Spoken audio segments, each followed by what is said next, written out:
Yeah. You're just here for the good looks. Morals. Yeah. No, come on. Seriously?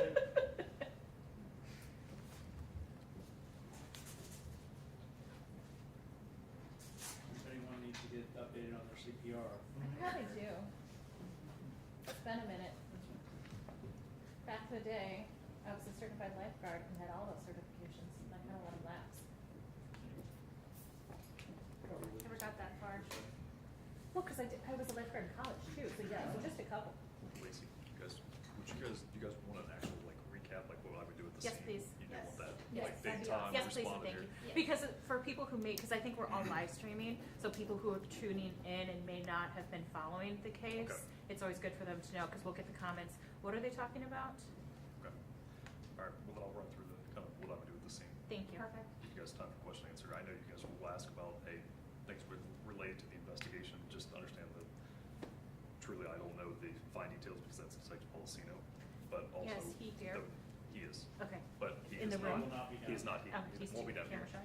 But I guess my point is, you can ask whatever questions you want, we just know probably some of the responses or the majority will be, you know, I will have to defer or we'll have to wait because of the ongoing investigation, so to speak, but I know sometimes you guys will have to ask these questions too. So, And then since we are streaming, if you could start with your name and everything so that Yep. people know who you are. absolutely. In case they don't. They don't. Make sure to smile. Are you gonna be talking too? Nope. Oh. I'm deferring to pros. You're again just here for moral support. I'm here for moral support. So much moral support in this building today. Really? That's what Wade says he's here for.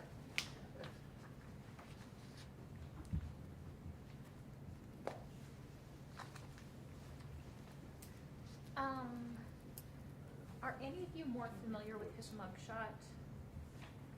Do we know if that's a tattoo or a scar? I could look it up. I go. Thank you. If we're gonna ask people to look for him, it may be easier to know if it's a tattoo or a scar. Put it in the computer on. If you guys do your job, you'll just turn yourself in. Exactly. Sure.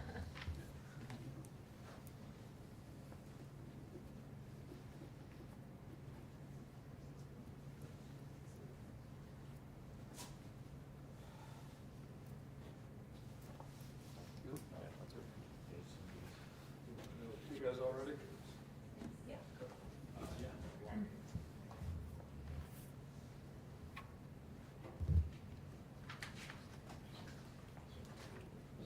Whenever you guys are ready, just go ahead and start.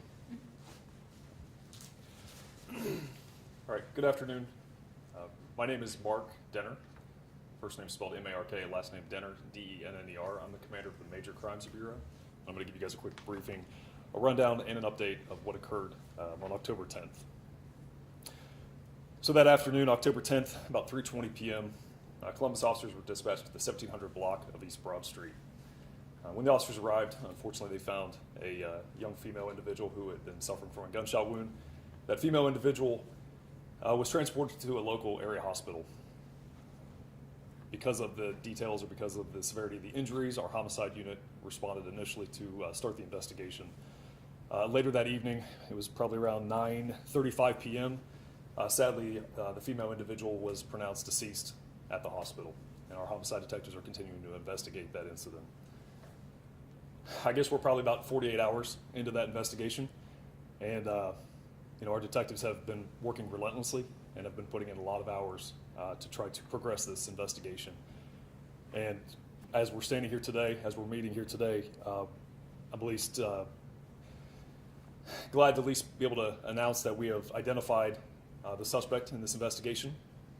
The individual is Roshan Adkins, and I am also, right now he's not in custody, but right now our officers and our detectives are actively looking for this individual, and we're hoping to bring him into custody as soon as possible.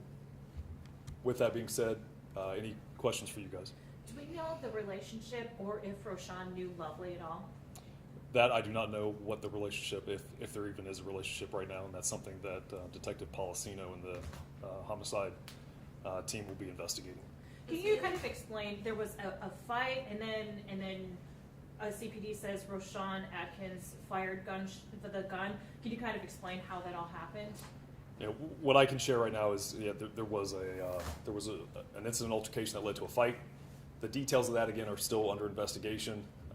We know that a gunshot was fired, at least a gunshot was fired, and again, sadly, our female victim was struck and sadly lost her life over an incident that could have been settled in many other ways. Is he a current student at Columbus City Schools, do we know? That I do not know. Is there anything you would like to say to him, his friend, anybody who knows him? What kind of plea do you have to family, friends, or just the public about this teenager? Yeah, I would say to him, individual, if he's watching, turn yourself in. Come and speak to the detectives. Let us figure this out. It's the best way for this to get the process, or at least to continue the investigation. To anybody in the community, family, friends who know this individual, let us know. Help us out. That is what this is all about. It's a partnership. It's about relationships. And if the community is willing to be part of that, that's going to be the next best thing. If he does not turn himself in, I think there's some people who would say, hey, I don't want to do that because maybe they don't like the police, or they think it's snitching, whatever that is. I guess I would just encourage that individual, whoever's thinking that, whatever their motivation is, think beyond that and think, hey, if that's your family member, if that's your friend, how do you want the community, how do you want the police to resolve the situation? Help us out. That's what this is all about. Commander, we've talked a lot about juvenile crime lately. Can you give me just your own thoughts on the fact that we now have an 18-year-old suspect accused of killing a 15-year-old girl? It's a continuing issue that keeps coming up, and I think we as a community in the city, we're all trying to address that, whether it's from the media asking questions, the community asking questions, the police department, us doing our job, the prosecutors and judges doing theirs. It's a deep issue, and it's something that's going to take everybody to be involved. We can't point fingers at anybody. We can't be blaming one another. We have to work together and come together as a community to solve this problem. So, not to dance around the answer or the question, but the reality is it's going to take a lot more than just one simple answer. It's going to take a collective effort of everybody involved to address something like this. This is kind of reminiscent. We've had a couple of in the city. Young girls being shot and killed in parks. Are there any updates on Bicentennial, on the Far East Rec Center shooting where Mackenzie Ridley was shot and killed, and Olivia Kurtz was shot and killed? Yeah. So right now, I don't have those updates. If that's something any of you would like to discuss one-on-one or in a group, we can find that out and I can give you those updates. Just right now, I don't have that exact at this exact time. We just mentioned, this is at least the third one. There has been, incidents at parks. I mean, are our parks safe? Yeah, I would say they are. Okay, that probably somebody might be watching and be like, well, you just said that there's all these shootings that are taking place, but the reality is we had the parks, we had our Operation Moonlight that took place this summer. We were taking proactive measures to make sure that they were, and to kind of reassure the community that the parks are safe. There are things that happen, and unfortunately, we had these several tragic incidents. But I think overall, to reassure the community, yes, the community or the parks are safe. Do you know if have been any thought in the last couple of days since this incident happened to move some of those new portable cameras, or to move some more of the parks patrols to Franklin Park since this incident happened? I don't know, to be honest with you, Lacey. I don't know if that's in the mix. But what I would tell you, and I guess if for anybody that's watching at home and asking that same question, I think that's something that we will discuss, and I will see what we can look into. And again, we want to reassure people that the parks are safe, and if we need to readjust some of our resources, things of that nature, then we certainly would do that. Is that extra patrol still going on? I know it was extended until the end of the month, but are we going to continue to do that, especially given this incident? Another great question, and something that we'll have to look into, reevaluate. I think like any operation, any type of plan that we put together, sometimes it has to be reevaluated. And I think that'll be discussions that will be had, and then we'll see what we can do as far as maybe continuing that. But that's something that'll have to be discussed. A question about the investigation, and I'm sorry if you can't answer this, but I was just wondering what the difference may be between this incident and Mackenzie Ridley and Olivia Kurtz. Was there more video that that people were willing to give? Were more witnesses willing to come forward? Because that's something that the detectives have said in the past on those two incidents, where it was problematic getting some of the information. I think each case is unique, and each of those cases are unique. I don't know if you can tie, one to the other. You can try draw some maybe similarities as far as, asking for the community. But that's what I would plea right now is, hey, help us out. Let's each one of those cases are very important to the detectives.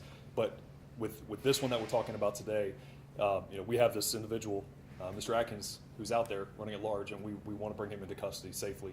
So I think I go back to what we were talking about earlier is, the community, family, or him, if you're watching, give us a call. We'd be glad to come pick you up, bring you down here, and we'll start getting this process rolling. But that's the best thing that could happen right now. But was it witnesses that pointed to him, or was it video or something that you guys saw? Yeah, there's a collective. There's several things that the detectives were able to comb through and gather, and again, I want to keep that case specific right now, or close to the investigation, because again, keep in mind this is, one piece of the puzzle. We started the investigation. It's been, not even 48 hours. We have the individual, but now we need to start building upon that, and we don't, especially as we then take him into custody and we start getting the court process playing out. We want to make sure that all of our, our ducks are in a line. And we want to make sure that everything's set and ready to go. So that part specifically, as far as that, I'll keep it related to the detective and what he and she are working on. Will there be others that would be, involved, or you may charge any others? I guess I won't speak and say yes or no. I would say it's always a possibility. I think it depends on where the investigation leads, what details the detective gets out of that. Do you know if he has any prior run-ins with the law? That I do not know at this point. Is it too early to ask about a reward, or are you kind of letting the SWAT team and police officers go and do their work trying to track him down, or is there discussion about a reward leading to his arrest? So right now we are actively working for him, and we're confident that we'll achieve our goal of bringing this individual into custody.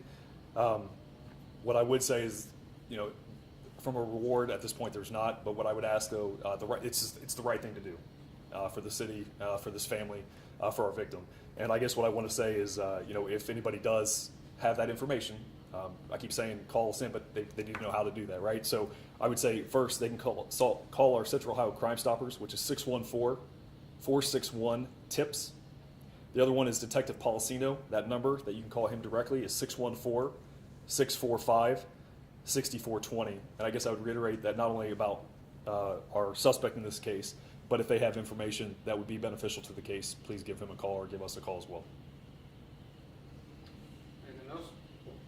Good. Thank you, Commander. Good. Thank you. Thank you. All right. So we don't have documented as a tattoo, but it looks like a tattoo. Lieutenant Spears has his tattoo. Oh, thank you.